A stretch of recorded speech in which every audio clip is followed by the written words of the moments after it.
Hey.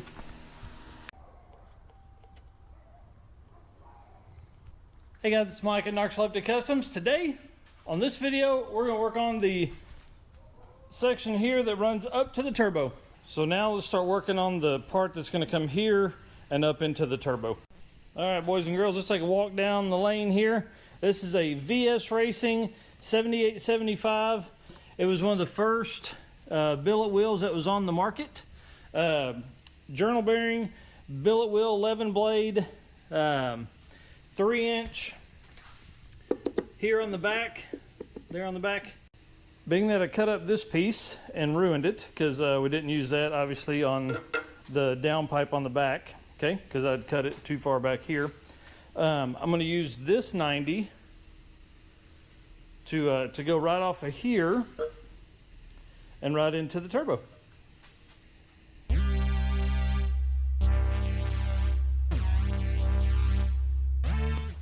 So here's our dilemma. If I put the turbo up like this, way out here, okay, see how far out that is from there? It puts us right up against the front core support with the turbo, so it doesn't give me any room. So I've been working, I thought I was recording, but I was not, obviously. So been working on trying to shorten the piping down here and see just kind of how far down I can go. And then we'll work on putting the plate on here and making sure that it ends up level. So I feel like we have this in a good spot. You can see it's not going to be much in front there, but now it's time to put the T4 flange, which is here, on that. Well, one thing I didn't think of was that this 2.5-inch pipe I have is not anywhere near big enough to cover the area, right? So what I think I'm gonna do is I'm gonna wait until tomorrow and I'm gonna get a 2.5 to 3-inch collector or adapter or whatever the hell you call them, and I'm gonna weld it on here after I get the 3-inch smudged into there. All right guys, we're back. Day 2 of working on the crossover. So now it's time to start. I bought a collector or adapter, whatever, to get us to 3-inch so we can get that thing down in there as best we can. 2 3/4 probably would have been best, but they didn't have any of those. So we're gonna do that. We're also gonna cut down this piece here so I can slide it over that and connect our 90 degree here, so we can mount the turbo up like that. So I'm gonna get to work on that.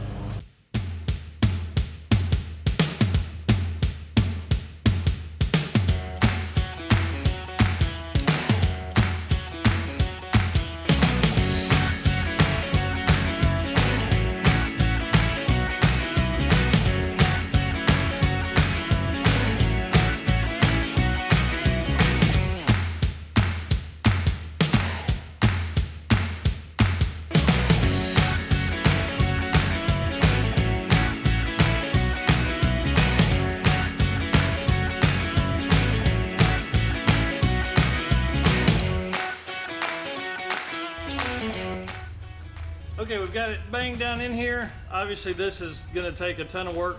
So what I'm gonna do is I'm gonna weld just some kind of heavy tacks on the edge. That way it'll hold its place. I can get in here and clean the edges up of this and then smooth it out and weld the inside.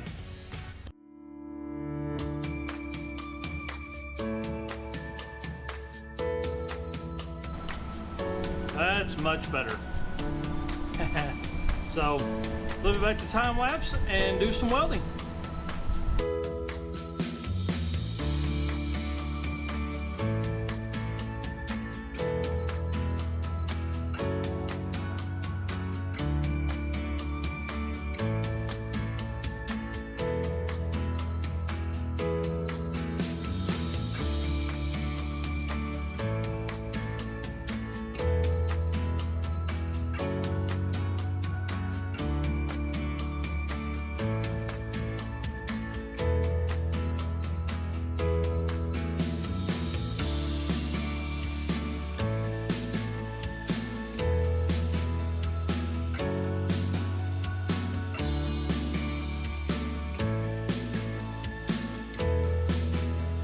right, guys, it's tacked on.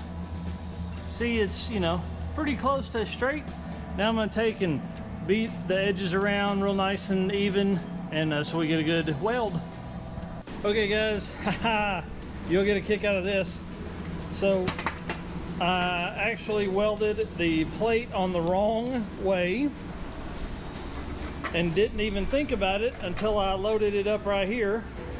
I need the turbo to go the other direction. I need the exhaust to come out this way instead of out this way, which is what it did. So I ran to Tractor Supply, grabbed some bolts for these, and realized that as I got back. So now I'm gonna re-weld all of this that I cut off, and then we'll mount the turbo for a test fit. Oh my gosh, guys, look at this thing. Phew, it's gonna be awesome. And then gonna come right down there, kabam. May have to adjust the firewall some, but this thing is gonna be nuts. I can't wait. All right, guys, that's it for this one. I've got to get the wastegate flange here. Subscribe to the channel to keep up for more turbo stuff, plus all the other stuff we have going on in the shop. Thanks.